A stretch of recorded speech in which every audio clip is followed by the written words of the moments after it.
لا يستوي منكم من أنفق من قبل الفتح وقاتل أولئك أعظم درجة من الذين أنفقوا من بعد وقاتلوا وكلا وعد الله الحسنى قال رسول الله صلى الله عليه وآله وسلم من أحب أصحابي وأزواجي وأهل بيتي ولم يطعن في أحد منهم۔ اب ظلم تو یہ ہے کہ لقب ہے ناظم تحقیق کا، جو خطاب ان کو ملا ہوا ہے کہ وہ تحقیق کے مرکزی ناظم ہیں منہاج القرآن کی طرف سے، اور شرائط وہ بیان کر رہے ہیں جو کسی بھی بااعتماد سنی ماخذ کے اندر موجود ہی نہیں ہے، اور وہ شرائط حقیقت میں روافض بیان کرتے ہیں۔ وہ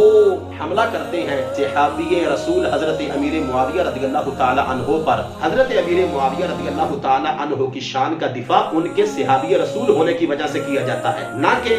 یہ کہ حضرت امیر معاویہ رضی اللہ تعالی عنہ کی شان کو اہل بیت اطہار کی شان پر غالب معاذ اللہ یا بڑھانے کے لیے، یا حضرت امام حسن مجتبی رضی اللہ تعالی عنہ کو معاذ اللہ استغفر اللہ نیچا دکھانے کے لیے، ایسا کوئی معاملہ نہیں۔ اور روافض اور نیم روافض جو سبائیت ہے، ان کا یہ شیوہ ہے کہ وہ حضرت امیر معاویہ رضی اللہ تعالی عنہ پر طعن بھی کر لیتے ہیں، اور حضرت امیر معاویہ رضی اللہ تعالی عنہ کو برا بھلا بھی کہہ دیتے ہیں۔ اور جسٹس نذیر غازی جو آئیڈیالوجی ہے اور جو پاکستان کا جو نظریہ ہے اس پہ حرف آتا ہے، تو تم جو مقتدر ادارے ہو، تمہاری یہ ڈیوٹی ہے کہ تم پاکستان کے اندر ایسے لوگوں کا تعاقب کرو۔ بسم اللہ الرحمن الرحیم۔ لا يستوي منكم من انفق من قبل الفتح وقاتل اولئک اعظم درجة من الذین انفقوا من بعد وقاتلوا وکلا وعد اللہ الحسنى صدق اللہ العظیم۔ قال رسول اللہ صلی اللہ علیہ وآلہ وسلم من احب اصحابی وازواجی واہل بیتی ولم یطعن فی احد منہم۔ ناظرین سامعین، حالیہ دنوں 92 ٹی وی چینل پر اور 24 نیوز پر ایک پروگرام جسٹس نذیر غازی اور ان کے ساتھ بیٹھے ہوئے ناظم تحقیق منہاج القرآن محمد طاہر حمید ان کے درمیان ہوا، جس پروگرام کے اندر حضرت امیر معاویہ رضی اللہ تعالی عنہ اور حضرت امام حسن مجتبی رضی اللہ تعالی عنہ کے درمیان جو صلح ہوئی ان کی شرائط کو بیان کیا جا رہا تھا۔ اب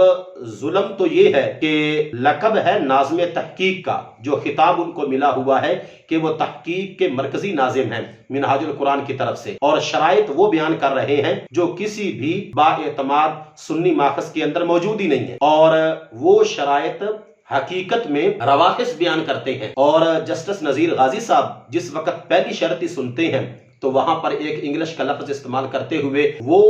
حملہ کرتے ہیں صحابی رسول حضرت امیر معاویہ رضی اللہ تعالی عنہ پر، کہ جس سے ایک صحابی کی گستاخی جو ہے وہ لازم آتی ہے۔ اور جس وقت علماء نے پکڑ کی تو پھر انہوں نے آگے سے مکمل طور پہ وہی دفاعی پوزیشن اختیار کی جو کہ مکمل طور پہ روافض کو سپورٹ کرتی ہے۔ اہل سنت و جماعت کے اندر کچھ نقبا اور کچھ فصلی قسم کے جو خطباء ہیں، یہ ایک المیہ رہا ہے کہ انہوں نے ایسی تقاریر کی اور عوام الناس کے اندر حب اہل بیت کا ٹائٹل رکھ کر بیان ایسی چیزیں کی جو کہ مکمل طور پہ روافض کو سپورٹ کرتی تھی۔ اور روافض اور نیم روافض جو سبائیت ہے، ان کا یہ شیوہ ہے کہ وہ حضرت امیر معاویہ رضی اللہ تعالی عنہ پر طعن بھی کر لیتے ہیں، اور حضرت امیر معاویہ رضی اللہ تعالی عنہ کو برا بھلا بھی کہہ لیتے ہیں، اور فوری طور پہ بعد میں اہل بیت اطہار رضوان اللہ تعالی علیہم اجمعین کی جو عظمت و شان ہے اس پر گفتگو کرتے ہیں۔ اور جب علماء حق، علماء اہل سنت و جماعت ایسے لوگوں کی گردن کو پکڑتے ہیں اور ان سے پوچھتے ہیں کہ یہ بکواس تم نے کی ہے حضرت امیر معاویہ رضی اللہ تعالی عنہ کی صحابیت پر، اور یہ تم نے جو ہے وہ زہر اگلا ہے، تو پھر آگے سے وہ آنکھیں نکالتے ہیں اور کہتے ہیں کہ تم تو حب اہل بیت کے منافی ہو، اور تمہارے دل کے اندر اور تمہاری گفتگو کے اندر تو بغض اہل بیت پایا جاتا ہے۔ کیا ایک صحابی رسول کی ناموس پر پہرا دینا اور ایک صحابی رسول کی صحابیت پر گفتگو کرنا یا دفاع کرنا، کیا یہ بغض اہل بیت ہے؟ جسٹس نذیر صاحب سے یہ توقع نہیں تھی کہ وہ کوئی ایسا قدم اٹھائیں گے، لیکن جب ان کو متنبہ کیا گیا تو باوجود اس کے آگے سے انہوں نے اہل سنت و جماعت کے ایک عظیم عالم دین اور ایک عظیم مفتی اور ایک بہت ہی بڑے ترجمان عقائد اہل سنت، کنز العلماء، مفکر اسلام پروفیسر مفتی ڈاکٹر محمد اشرف آصف جلالی زیدہ شرفہ، جو کہ ہر بندہ جانتا ہے کہ عقائد اہل سنت کے حوالے سے جب بھی عوام اہل سنت کو ضرورت پڑی تو انہوں نے کس انداز میں پہرے داری کا جو ہے وہ حق ادا کیا، تو ان پر ہی زبان اپنی جو ہے وہ کھول دی۔ حالانکہ حضرت امیر معاویہ رضی اللہ تعالی عنہ کے ساتھ جو پیار ہے اور ان کی شان کا جو دفاع ہے، یہ نہیں کہ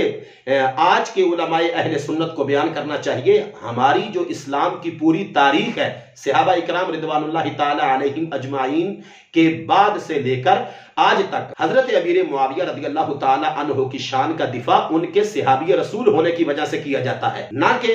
یہ کہ حضرت امیر معاویہ رضی اللہ تعالی عنہ کی شان کو اہل بیت اطہار کی شان پر غالب معاذ اللہ یا بڑھانے کے لیے، یا حضرت امام حسن مجتبی رضی اللہ تعالی عنہ کو معاذ اللہ استغفر اللہ نیچا دکھانے کے لیے ایسا کوئی معاملہ نہیں۔ لیکن پتہ نہیں کون سا ایسا کیڑا ہے جو کہ ان لوگوں کے وجود کے اندر ہمیشہ ہی پلتا اور کھٹکتا رہتا ہے کہ جب بھی حضرت امیر معاویہ رضی اللہ تعالی عنہ یا کسی دوسرے صحابی کے دفاع میں بات کی جائے تو فوری طور پہ ان کی جو ذہنیت ہے وہ پلٹ کے اس طرف چلی جاتی ہے کہ تمہارے ذہن کے اندر تو بغض اہل بیت پایا جاتا ہے۔ لہٰذا یاد رکھیں، اہل سنت اہل جنت ہے، اور اہل سنت کا یہ متواترہ عقائد میں سے ایک بڑا مکمل ضابطہ ہے کہ اہل سنت آقا کریم صلی اللہ علیہ وآلہ وسلم کی ہر نسبت کا حیا کرتے ہیں اور ہر نسبت کا احترام کرتے ہیں، چاہے وہ دفاع شان سیدنا صدیق اکبر سے لے کے سارے صحابہ اکرام، دفاع شان امیر معاویہ رضی اللہ تعالی عنہ ہو، اور چاہے وہ دفاع اہل بیت اطہار رضوان اللہ تعالی علیہم اجمعین کی بات ہو۔ روافض ایک طرف جاتے ہیں کہ اہل بیت کی طرف اور صحابہ کو بکواس کرتے ہیں، اور جو خوارج ہیں وہ صحابہ کی سپورٹ تو کرتے ہیں لیکن اہل بیت پر جو ہے وہ تانہ زنی کرتے ہیں۔ تو اہل سنت و جماعت نہ روافض کے پلڑے میں جاتے ہیں نہ ہی خوارج کے پلڑے میں جاتے ہیں، بلکہ ان دونوں نسبتوں کا بارگاہ مصطفیٰ صلی اللہ علیہ وآلہ وسلم کے ساتھ تعلق ہونے کی وجہ سے، جو کہ تعلق کوئی تاریخی نہیں ہے، وہ تعلق قرآنی ہے، وہ تعلق بارگاہ مصطفیٰ سے ثابت شدہ ہے۔ اسی لیے حضور داتا گنج بخش علی حجویری رحمت اللہ علیہ نے کشف المحجوب کے اندر لکھا کہ کوئی سنی اتنی دیر تک سنی نہیں ہو سکتا کہ جتنی دیر تک وہ حب اہل بیت کو بیان کرتے ہوئے آگے یزید کی آڑ میں حضرت امیر معاویہ رضی اللہ تعالی عنہ کے اوپر اپنی زبان کو کھولے۔ لہٰذا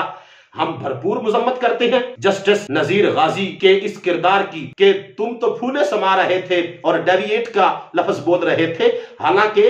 تمہیں سوچنا چاہیے تھا کہ جو بات منہاج القرآن کا ناظم تحقیق کر رہا ہے وہ بات کہاں سے کر رہا ہے؟ کیا وہ بات سنی ماخذ کے اندر موجود ہے؟ یا تو تمہارا اپنا مطالعہ کمزور تھا، یا پھر وہ ناظم تحقیق صاحب بکلم خود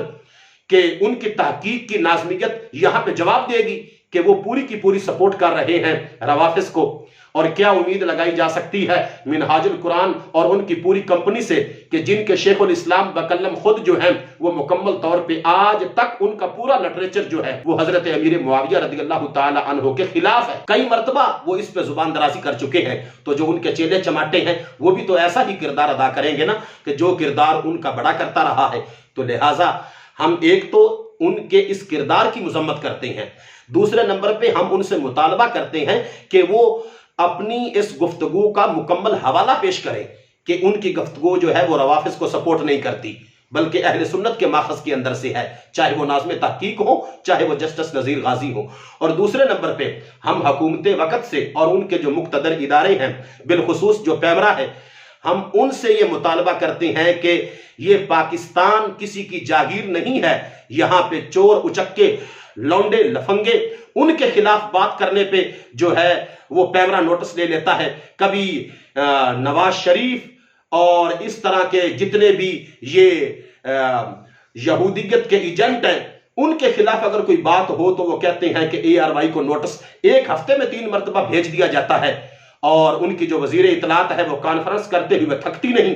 لیکن یہ پاکستان کلمے کی بنیاد پہ بنا ہے، اور جس کلمے کی بنیاد پہ بنا ہے اسی کلمے کو کائنات عالم میں پھیلانے کے لیے صحابہ و اہل بیت رضوان اللہ تعالی علیہم اجمعین کا کردار ہے۔ تو اگر صحابہ اور اہل بیت اطہار ان کی شان کا دفاع جو کرنا ہے وہ اگر جرم ہے، تو پھر پاکستان کی جو آئیڈیالوجی ہے اور جو پاکستان کا جو نظریہ ہے اس پہ حرف آتا ہے۔ تو تم جو مقتدر ادارے ہو، تمہاری یہ ڈیوٹی ہے کہ تم پاکستان کے اندر ایسے لوگوں کا تعاقب کرو۔ تو ہم آپ سے یہ مطالبہ کرتے ہیں کہ فوری طور پہ اس کے پروگرام کو بند کیا جائے، یا وہاں پہ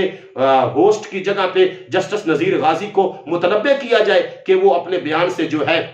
وہ پیچھے ہٹیں اور وہ رجوع کرے، اور اگر وہ نہیں کرتے تو مکمل طور پہ ان کا پروگرام جو ہے وہ بند کیا جائے۔ اللہ تعالی ہم سب کو سمجھنے کی توفیق عطا فرمائے، اور جو آقا کریم صلی اللہ علیہ وآلہ وسلم کی جتنی بھی نسبتیں ہیں ان تمام نسبتوں کا احترام کرنے کی توفیق عطا فرمائے۔ آمین۔ وآخر دعوایا ان الحمدللہ رب العالمین۔